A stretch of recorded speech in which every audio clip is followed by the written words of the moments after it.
ರಾಜ್ಯದಲ್ಲಿ ಕಾನೂನು ಮತ್ತು ಸುವ್ಯವಸ್ಥೆಗೆ ಧಕ್ಕೆ ಬರ್ತಕ್ಕಂಥ ಘಟನೆ ನಡೀತಾ ಇದ್ದೇವೆ ಅಂತ ಹೇಳ್ಬೋದು. ಈಗಾಗಲೇ ಡಿ.ಜೆ. ಹಳ್ಳಿ ಆಗಿರ್ಬೋದು, ಹುಬ್ಬಳ್ಳಿ ಪ್ರಕರಣ ಆಗಿರ್ಬೋದು, ಹತ್ತಾರು ಪ್ರಕರಣಗಳು ಇದು ರಾಜ್ಯದಲ್ಲಿ ವರದಿ ಆಗ್ತಾನೆ ಇವೆ. ಪೊಲೀಸರ ಒಂದು ಏನು ಠಾಣೆ ಮೇಲೆ ಮತ್ತು ಪೊಲೀಸರ ವ್ಯಾನ್ಗಳ ಮೇಲೆ ದಾಳಿಯನ್ನು ಮಾಡಿರ್ತಕ್ಕಂಥದ್ದು ಇಂಥ ಘಟನೆಗಳು ಮತ್ತೆ ಮರುಕಳಿಸ್ತಾ ಇರೋದ್ರಿಂದ ಒಂದು ರೀತಿಯಾದಂಥ ಏನು ಕಾನೂನು ಮತ್ತು ಸುವ್ಯವಸ್ಥೆಗೆ ಒಂದು ಧಕ್ಕೆ ಬರ್ತಕ್ಕಂಥ ಒಂದು ಪ್ರಕರಣಗಳು ಹೆಚ್ಚಾಗ್ತಾ ಇವೆ ಅಂತಕ್ಕಂಥದ್ದು ಗೊತ್ತಾಗ್ತಾ ಇದೆ. ನೋಡ್ತಾ ಇರ್ಬೋದು ನಾವು ದಾವಣಗೆರೆ ಜಿಲ್ಲೆಯ ಚನ್ನಗಿರಿಯ ಒಂದು ಪೊಲೀಸ್ ಠಾಣೆ ವ್ಯಾಪ್ತಿಯಲ್ಲಿದ್ದು ಇದು DSP ಆಫೀಸ್ ಕೂಡ ಇಲ್ಲಿ ಇರ್ತಕ್ಕಂಥದ್ದು. ನಿನ್ನೆ ಓರ್ವ ವ್ಯಕ್ತಿಯನ್ನು ಒಂದು ಏನು ಕರ್ಕೊಂಡು ಬಂದಿರತಕ್ಕಂಥದ್ದು, ಆತನಿಗೆ ಒಂದು ಪ್ರಕರಣದಲ್ಲಿ ವಿಚಾರಣೆಗೆ ಕರ್ಕೊಂಡು ಬಂದಿರತಕ್ಕಂಥದ್ದು, ಆತ ಸಾವನ್ನಪ್ಪಿರ್ತಕ್ಕಂಥದ್ದು. ಅದು ಏನು ಅದು ಲಾಕಪ್ ಡೆತ್ ಎಂಬತಕ್ಕಂಥ ಆರೋಪಗಳು ಬಂದು ಅದಕ್ಕೆ ಪೂರಕವಾಗಿ ಏನಾದರೂ ಪೊಲೀಸರು ಕೂಡ ದೂರನ್ನು ಸ್ವೀಕರಿಸಿ ಸೂಕ್ತ ತನಿಖೆಯನ್ನು ನಡೆಸ್ತೀವಿ ಅಂತಕ್ಕಂಥ ಆಶ್ವಾಸನೆ ಕೊಟ್ಟರು ಕೂಡ ಅವರ ಬೆಂಬಲಿಗರು ಬಂದಂಥ ಏನು ಜನ ಇದ್ದು ಏನು ಮಾಬ್ ಅನಿರೀಕ್ಷಿತವಾಗಿ ಪೊಲೀಸ್ ಠಾಣೆ ಮುಂದೆ ಸೇರಿದಂಥ ಸುಮಾರು 100ಕ್ಕೂ ಹೆಚ್ಚು ಜನ ಸೇರಿ ಈ ರೀತಿಯಾದಂಥ ನೋಡ್ತಾ ಇರ್ಬೋದು ನೀವು. ಇಡೀ ಪೊಲೀಸ್ ಠಾಣೆಯ ಒಂದು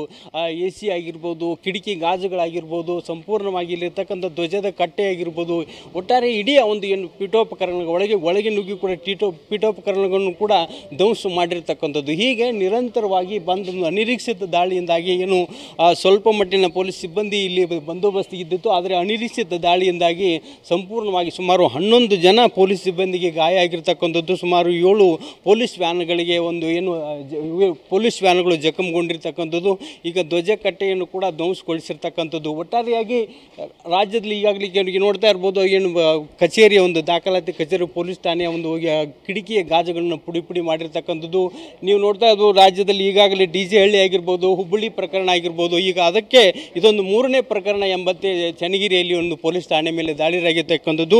ನಿನ್ನೆ ರಾತ್ರಿಯಿಂದ ಜಿಲ್ಲಾ ಪೊಲೀಸ್ ವರಿಷ್ಠಾಧಿಕಾರಿಗಳಾದಂಥ ಉಮಾ ಪ್ರಶಾಂತ್ ಅವರು ಸ್ಥಳದಲ್ಲಿ ಠಿಕಾಣಿ ನೋಡಿ ಬಿಗಿ ಬಂದೋಬಸ್ತನ್ನು ಮಾಡಿರ್ತಕ್ಕಂಥದ್ದು. ಶವ ಪರೀಕ್ಷೆಗೆ ಒಂದು ಏನು ವ್ಯವಸ್ಥೆಯನ್ನು ಮಾಡಿರ್ತಕ್ಕಂಥದ್ದು. ಸದ್ಯಕ್ಕೆ ಪರಿಸ್ಥಿತಿ ನಿಯಂತ್ರಣದಲ್ಲಿರ್ತಕ್ಕಂಥ ಮಾಹಿತಿಯನ್ನು ಹೇಳ್ತಕ್ಕಂಥದ್ದು.